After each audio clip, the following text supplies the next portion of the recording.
ibinaba doon sa Baguio daw. Kayo po yung last na pasahero. Yes. Opo. Ano pong nangyari, sir? Basta hinatid lang ako sa Baguio din pagka tuwi niya. Yun na, dumaan pa daw sa gas up pa siya doon sa may somewhere in Pangasinan. Binalunan ba yun? Tapos inlipad doon nasa bumagsak sa may gimba. So may problema na ba kayong napansin doon sa engine, sir? Kasi parang nahirapan daw i-start bago kayo umalis, sir. I don't know. Kasi pinick up nila ako doon sa Imus, Cavite. Hindi pa nagpatay na makina doon. Umaandar mo na makina. At saka very smooth pa yung flight namin going doon sa Baguio. Napaka-smooth at masaya kami doon sa flight. Wala akong naramdaman na anything na unusual. Okay din panahon, sir? Very good ang weather. Wala akong nakitang bad weather. Ano yung ginawa niyo sa Baguio, sir? Kumpirmadong patay ang isang babaeng piloto matapos bumagsak ang minamaneho niyang helicopter sa Nueva Ecija nitong Sabado. Naging pahirapan pa ang pagkuha sa kanyang bangkay kung saan siya bumagsak. Foul play o assassination nga ba raw ang misteryosong pagbagsak sa helicopter? Ayon kasi sa report, sakay nito ang ilan sa mga bigatin at kilalang personalidad, kabilang na ang ilang controversial na politiko. Bago pa raw kasi nangyari ang kahindik-hindik na pagbagsak sa helicopter ng minamaneho ng isang babaeng piloto. Nakapagsabi pa raw ito sa mga katagang ito. Narito ang buong detalye. Ngunit bago tayo magpatuloy, huwag kalimutang i-like, share, subscribe, and click the notification bell for more updates and for more upcoming videos. Iba ang sinasabi, iba ang ginagawa. Kaya kayo, tayong lahat nandito, please educate our voters. Yung 50 billion na AFP Modernization Fund ng NEP na sinabit ng Malacanang to the House of Representatives, tinapyasan nila ng 10 billion. Ang 50, ginawang 40. So yun ang nakalagay sa GAB. Pagdating doon sa Senado, since ako ang chairman, ako ang nag-defend ng budget na yan, kinausap ko yung chairman ng finance na si Senator Grace po. Hindi ko papayag na hindi natin ibalik yung budget na yan. Ibalik natin yung 10 billion. True enough. Nabalik namin ang 10 billion doon sa Senate version, 10 billion. Naibalik, 50 billion uli. Pag-akyat doon sa BICAM, paglabas sa BICAM, mas malaki pang tinapyasan ng 15 billion. O yun, nakakakalungkot. Iba ang sinasabi, iba ang ginagawa.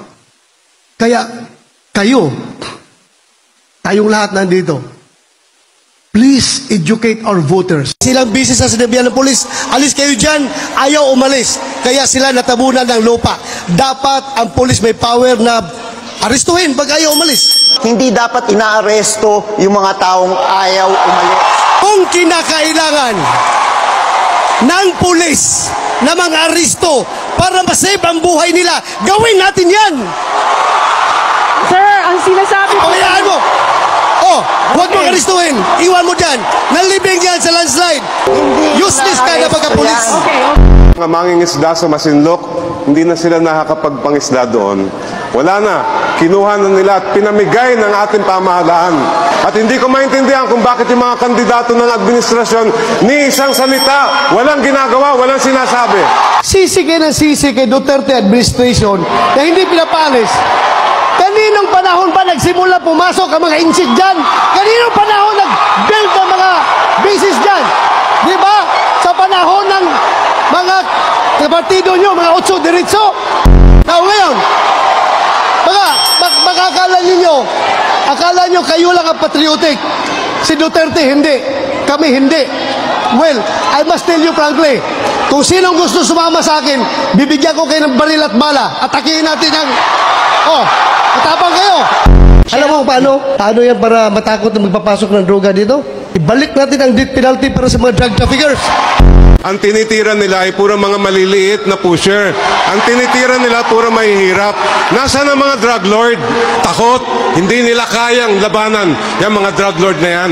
Dapat kasi bago kayo sumausaw sa war on drugs, alamin muna ninyo yung istruktura ng drug syndicate. Ang istruktura ng drug syndicate ay pyramidal in shape. Pyramid na ang sa dulo, kukunti lang yung mga drug lord, mas marami ang mga nasa baba na mahirap. If you wage sa war on drugs, you cannot be selective in implementation of justice.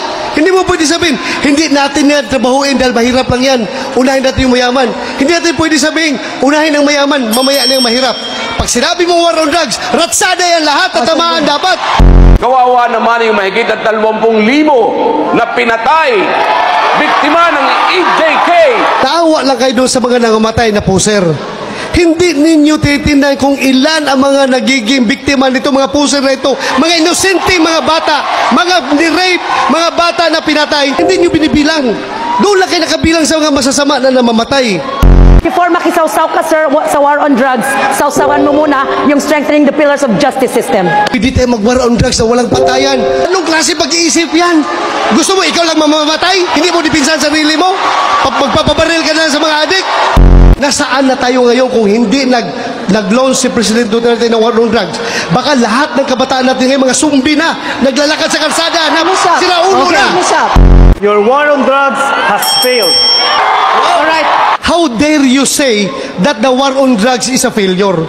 Paano mo ngayon sasagutin yung survey ng SWS na nagsasabi na 66.66% of Filipinos believe that the number of drug addicts in their area has gone down? Paano mo yung masasabi? We are now at the crossroads on making the right decision. Kung kaninong buhay ang dapat natin isasalba. Ito bang buhay na isang konbiktadong Chinese drug lord o buhay ng libong-libong kabataang Pilipino na nasisira kinabukasan dahil sa illegal na droga? Mismong siya, si President Duterte, ay umamin na pumatay siya ng tao.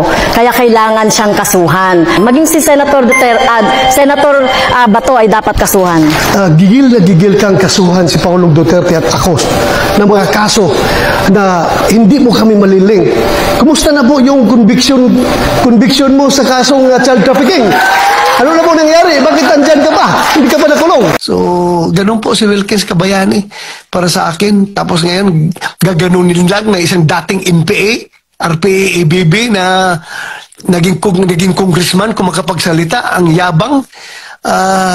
Siya lang may hawak ng absolute truth. Yung ibang tao, wala nang lying na lahat ng tao. Siya lang may alam ng katotohanan. Ay nako, napakasakit para sa taong bayan at para sa mga sundalo at mga pulis na nakipaglaban dito sa mga NPA na ito. Tapos ngayon sila nakapasok sa Kongreso at sila na ngayon ginagamit ng power ng Kongreso para makabawi dito sa atin.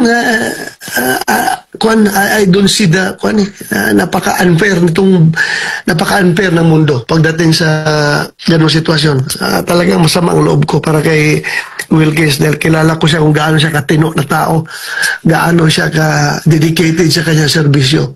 Hindi lamang po sa Pilipinas nangyari yung pangiipit kay Pastor Kibuloy.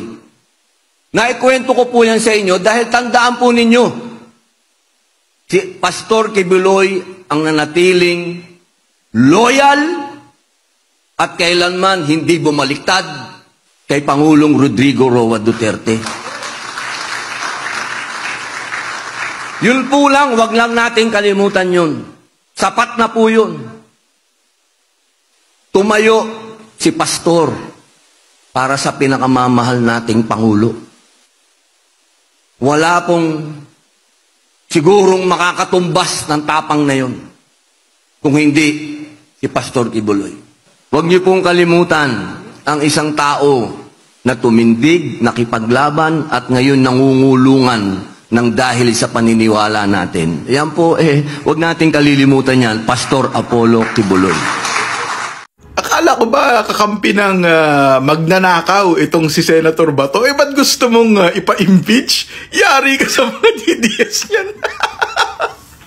Alam nyo, mga kababayan, itong rally na ginawa ng Iglesia ni Cristo ay pro sa mga tiwaling politiko.